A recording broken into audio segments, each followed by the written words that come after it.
اب ذرا ایک بدچلن عورت کے مکر و فریب کا واقعہ بھی سن لیجیے۔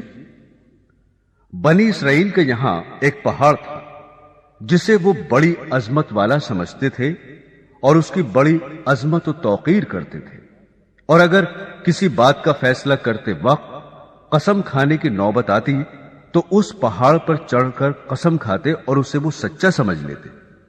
اس شہر میں ایک خوبصورت عورت تھی جس کا ایک نوجوان سے ناجائز تعلق ہو گیا۔ عورت نے اس کو اپنے مکان میں بلانا شروع کر دیا۔ شوہر کو شبہ پیدا ہو گیا۔ بیوی سے کہا کہ مجھے شبہ ہے کہ میری غیر حاضری میں کوئی تمہارے پاس آتا ہے۔ عورت نے انکار کیا۔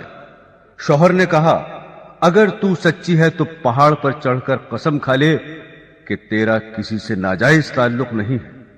عورت نے کہا ہاں، میں کل پہاڑ پر چل کر قسم کھانے کو تیار ہوں۔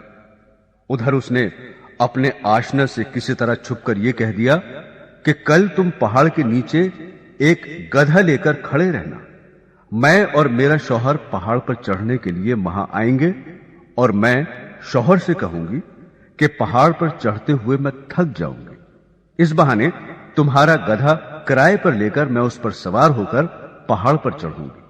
تم گدھے والے کے بھیس میں وہاں موجود رہنا اور گدھے پر مجھے سوار کر کے میرے ساتھ ساتھ چلنا۔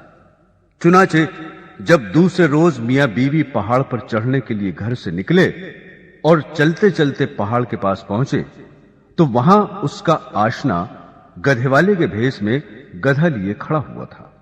عورت نے شوہر سے کہا چلتے چلتے میں تھک گئی ہوں، مجھے یہ گدھا کرائے پر سواری کے لیے دو۔ شوہر نے گدھے والے سے کرایہ مقرر کیا اور بیوی کو گدھے پر سوار کر کے تینوں پہاڑ پر چڑھنے لگے۔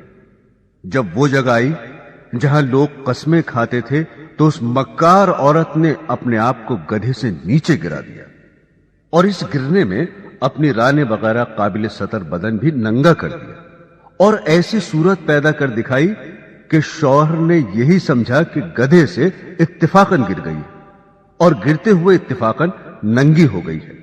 وہ جھٹ اٹھی اور اپنا لباس درست کر کے پہاڑ کی قسم کھانے والی جگہ پر کھڑی ہو کر کہنے لگی میں قسم کھاتی ہوں میرے ننگے بدن کو آج تک تمہارے سوا اور اس گدھے والے کے سوا اور کسی نے نہیں دیکھا۔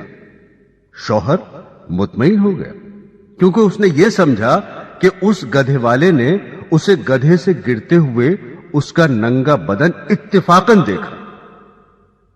تو دیکھا آپ نے، عورت جب مکر و فریب پر آ جائے تو ایسی چالاکیاں دکھا کر شوہر کو بے وقوف بنا دیتی ہے، لیکن یہ پتہ نہیں کہ آج یہ گناہ کسی مکر و فریب سے چھپا بھی لیا اور کسی کو پتہ بھی نہ چلا تو کل قیامت میں یہ بات نہیں چھپے گی، اس لیے کہ اللہ کو سب کچھ معلوم ہے۔